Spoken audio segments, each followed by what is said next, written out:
in Wipeout with Vita, we make use of the motion controls and the front touch and rear touch.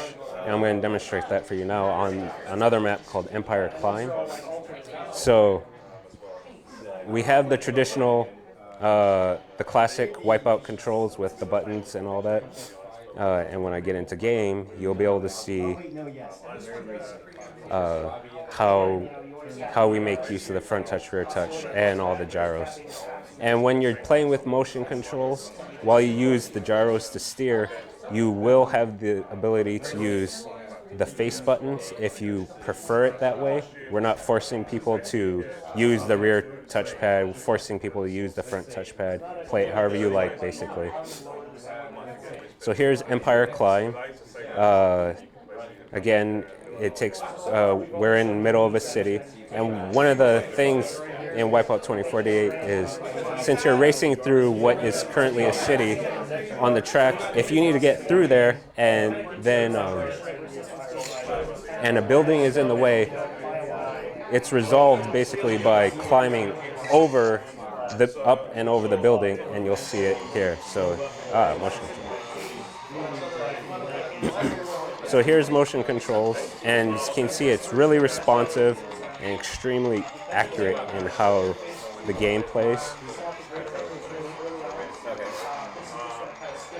And a new feature in Wipeout 2048 is the weapon pickup pads. So in previous Wipeouts, you had one item pickup pad, and you would be able to get offensive or defensive weapons. In Wipeout 2048, the yellow pickup pad is for offensive weapons. The green is for defensive weapons. So you can be a bit more strategic. If you're in first place, you really don't have a reason to pick up the offensive weapons. And if you're in last place, you really don't want to pick up the defensive weapon because it's not going to do you much good. So here, as I explained before, we're on top of a skyscraper now, and now we're screaming down the other side of it, and we're going to be able to continue along the track. Since we're racing in a city, Wipeout 2048, one of the things that we are introducing into the franchise is taking multiple paths, which is a brand new thing for the series. So coming up ahead, I can choose left or right, and each path has specific benefits. Right here, I have more speed pads, so it's a bit more of a shortcut. The other path, I have more offensive weapons to choose from. So depending on how well I'm doing in the track, then that will really dictate my choice. Online play, 8 players with the Vita. Oh, trying to take another path here. And so you can play 8 players online with the 10 Vita tracks. Another feature that Wipeout 2048 will have out of the box is a feature called crossplay. And crossplay is, we'll have a mode basically where you select crossplay, and you'll be able to play online against PlayStation 3 owners of Wipeout HD.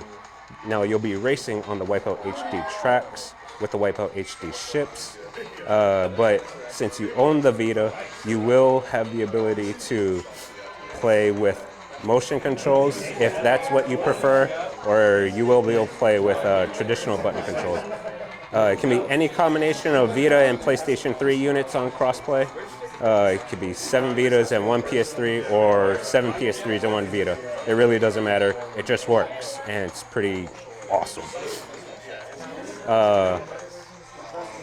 Let's see. The last thing, another thing, Wipeout has always been known for its soundtrack.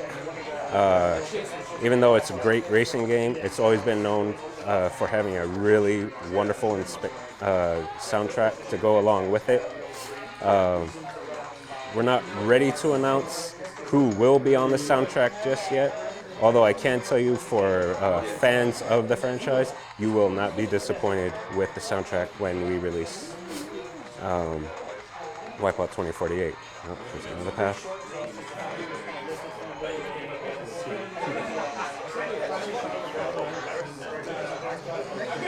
So Wipeout 2048 for the PlayStation Vita, we're going to be there at launch in 2012.